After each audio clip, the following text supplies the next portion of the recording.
Bonjour à toutes et à tous et bienvenue sur Envolée Conter, le podcast d'histoire engagée pour petites et grandes oreilles. Aujourd'hui, vous allez écouter le 2e épisode de Robin et la cabane des contes. Mais avant, on voudrait vous dire 2 mots sur Tatikati, la seule application de podcast pour enfants. Tatikati a été pensée pour simplifier la vie des parents et des enfants en les rendant les plus autonomes possibles. Ainsi, vous pourrez découvrir un mode parent et un mode enfant, avec la possibilité pour votre enfant de passer librement d'un podcast à un autre dans une playlist que vous aurez définie à l'avance. Tatikati a aussi pensé à intégrer un minuteur pour encadrer le temps d'écoute de votre enfant et accessoirement vous éviter le rôle du grand méchant parent. Enfin, Tatikati est gratuite et accessible à tous et à toutes. Si vous souhaitez bénéficier de certains services comme le minuteur et le mode enfant, elle propose des offres à partir de 2 € par mois. N'hésitez pas à la télécharger pour découvrir une nouvelle façon de proposer nos histoires et plein d'autres podcasts à vos enfants. Mais chut, voilà Robin et Sacha qui nous rejoignent dans la cabane des contes. Bonne écoute!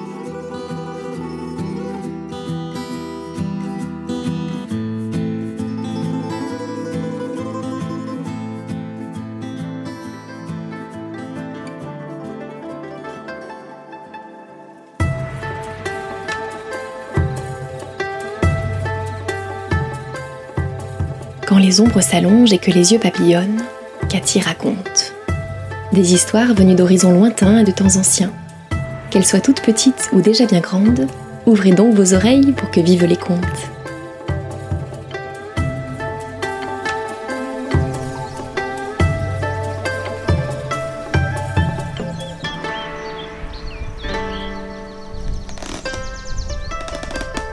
Robin et Sacha se regardent avec inquiétude. Voilà plusieurs minutes qu'ils sont arrivés dans la maison de leur tante Cathy, et un silence écrasant emplit les lieux. La veille, elle a commencé à leur raconter l'histoire du dragon et du phénix, mais elle n'a pas pu la terminer.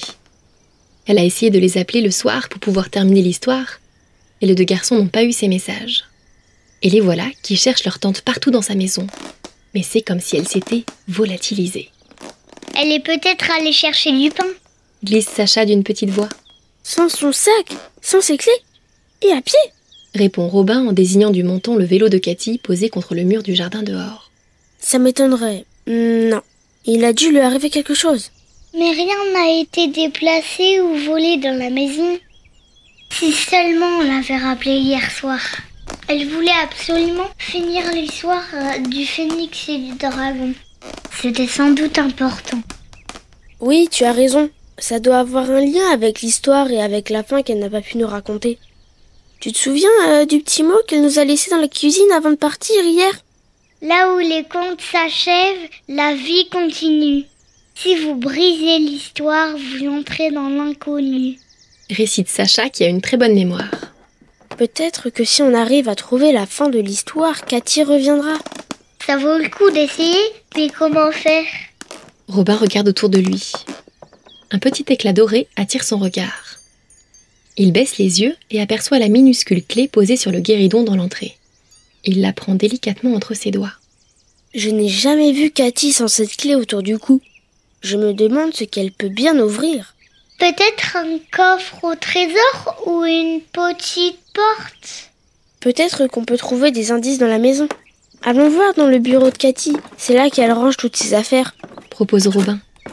Les 2 garçons montent dans la petite pièce cachée sous les combles.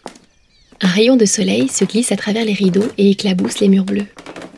Sur les étagères, il y a des tableaux, des petites sculptures d'animaux en tout genre, des amulettes, des masques, des coiffes et plein d'autres objets qui auraient tant d'histoires à raconter. Sur le bureau en bois clair sont posées une boîte à chaussures et un dessin crayonné à la hâte représentant un jardin et une cabane cachée dans les replis d'un arbre. Robin ouvre la boîte à chaussures. À l'intérieur, des photos s'empilent. Un désert, un feu de camp, une forêt, un lac entouré de collines. Sacha se hisse sur la pointe des pieds et observe une petite sculpture de chat qui sourit en fermant les yeux. Cette petite figurine lui rappelle celle que sa tante lui a rapportée de son voyage. Il glisse la main dans sa poche et sent une surface fraîche et lisse sous ses doigts. La sculpture du phénix. Souffle le garçon en sortant le petit objet de sa poche. Il le porte devant la lumière. C'est alors qu'il remarque 2 petits signes gravés dans la porcelaine. Regarde, Robin, il y a quelque chose d'écrit sur mon phénix. Robin observe la sculpture, puis il sort de sa poche la sculpture de dragon que lui a offerte Cathy. Ses yeux se posent sur un signe gravé le long de la queue de l'animal. Moi aussi. Je crois que c'est un idéogramme chinois. Sacha observe la gravure. Il reconnaît l'écriture utilisée par les Chinoises et les Chinois. Un alphabet de petits signes que l'on peut combiner les uns aux autres pour former des phrases. J'ai les mêmes signes sur mon phénix. On dirait une sorte de petit carré avec un toit sur la tête. Je me demande bien ce que ça peut vouloir dire. Robin passe sa main sur les étagères à la recherche d'un dictionnaire ou d'un livre sur la Chine. Tu ne trouves pas bizarre qu'il n'y ait aucun livre dans le bureau de Tati Cathy? C'est vrai, c'est un peu étrange. Ils sont peut-être rangés ailleurs. Tout en réfléchissant, Robin s'approche de la fenêtre et tire doucement le rideau. Soudain, son visage s'éclaire. Il se précipite sur le bureau et saisit le dessin représentant un jardin avec un arbre. Sacha, regarde! Regarde ce jardin! Cet arbre! Ça ne te rappelle rien?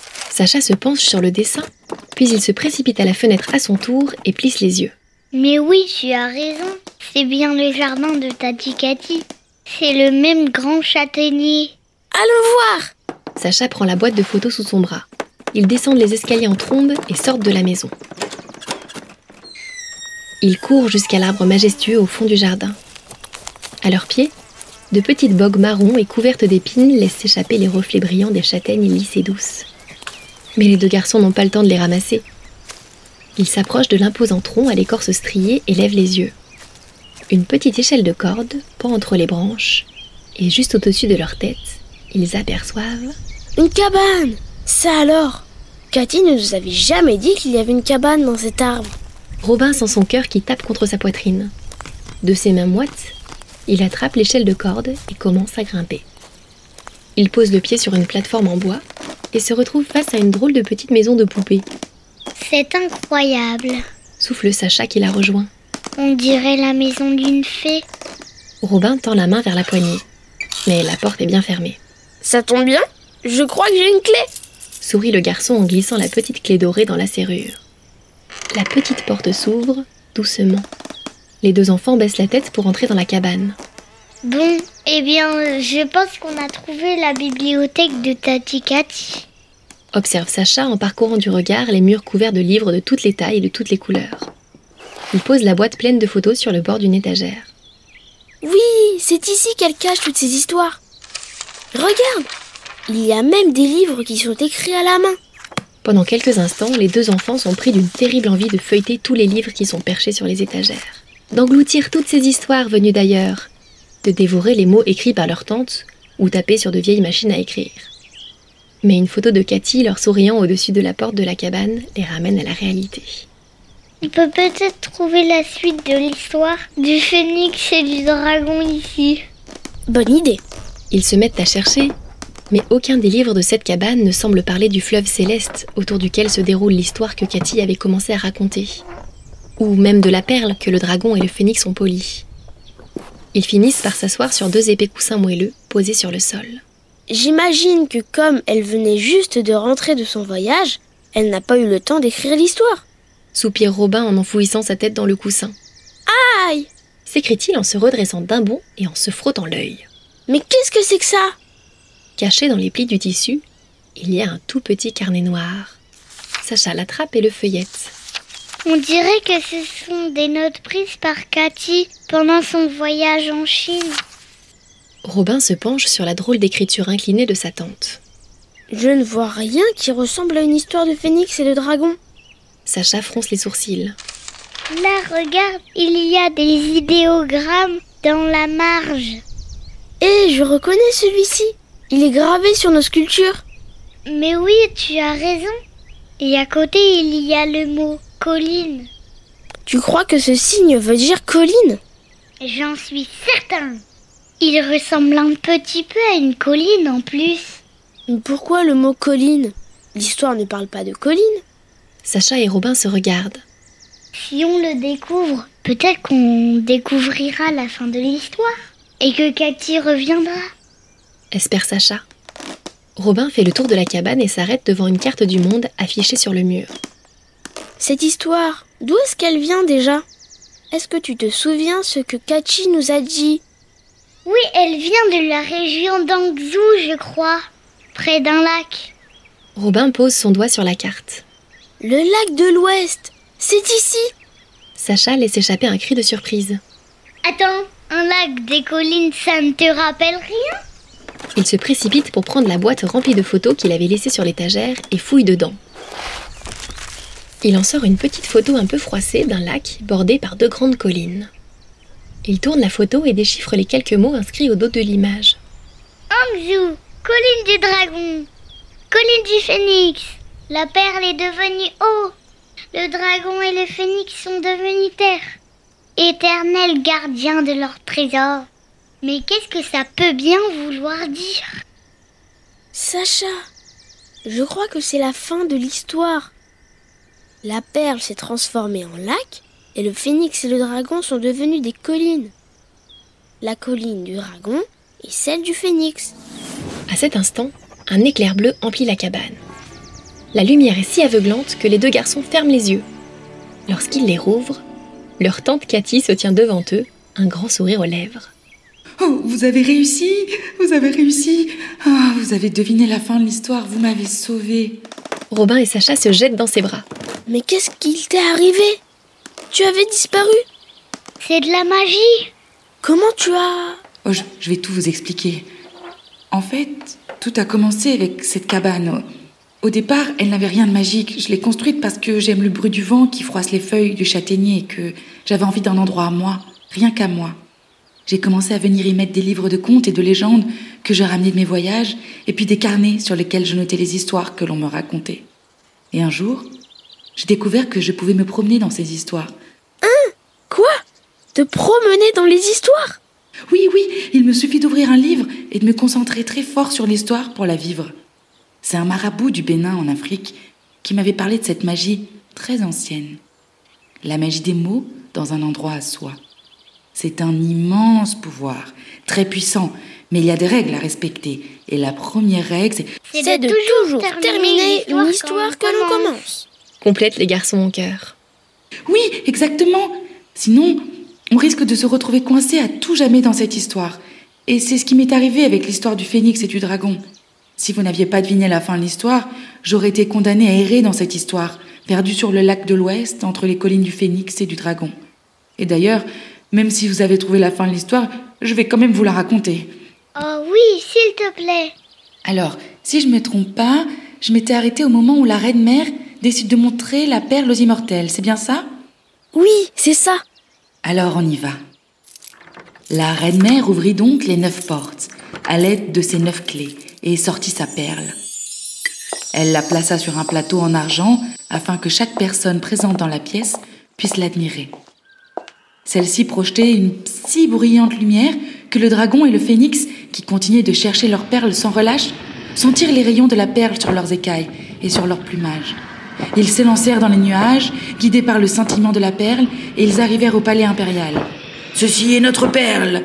s'exclamèrent-ils en entrant dans la salle du banquet. La reine-mère se fâcha. « Comment osez-vous » leur répondit-elle. « Je suis la reine, tous les trésors du ciel et de la mer m'appartiennent. » Le dragon et les phénix protestèrent. « Cette perle ne vient ni du ciel ni de la terre. C'est nous qui l'avons taillée, polie pendant des siècles et des millénaires, pour qu'elle scintille ainsi. » Mais la reine-mère refusa d'entendre raison et ordonna que l'on chasse les 2 intrus. Alors, le dragon et le phénix tentèrent de s'emparer de la perle posée sur le plateau d'argent. La reine essaya de les en empêcher et la perle tomba du plateau et roula. Elle roula en bas des marches du palais, à travers les nuages, se dirigeant droit vers la terre, mais à peine eut-elle touché la surface de la terre qu'elle se transforma en lac. Un lac magnifique aux reflets scintillants de 1000 feux, le lac de l'Ouest. Le dragon et le phénix ne pouvaient se résoudre à quitter leur perle. Alors, ils se métamorphosèrent en collines pour veiller sur les bords du lac. Et c'est ainsi que 2 majestueuses collines bordent aujourd'hui le lac de l'Ouest. Le doux froissement du vent dans les feuilles de châtaignier enveloppe la voix de Tati Cathy. Robin et Sacha sourient. Ils sont heureux d'avoir enfin pu entendre la fin de l'histoire. Ça voudrait dire que tous les lacs viennent de perles magiques? Demande Sacha l'air rêveur. Ah non, non, non.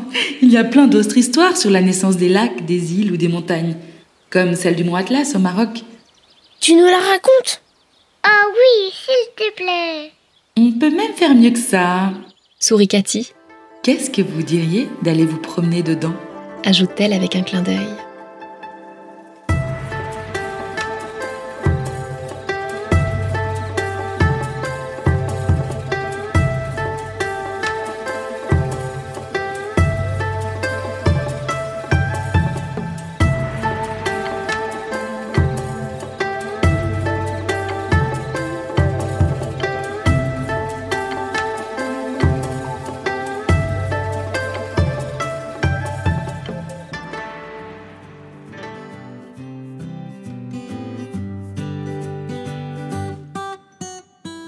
Vous venez d'écouter une histoire d'Envolée Contée, une création originale écrite par Lucille Petit.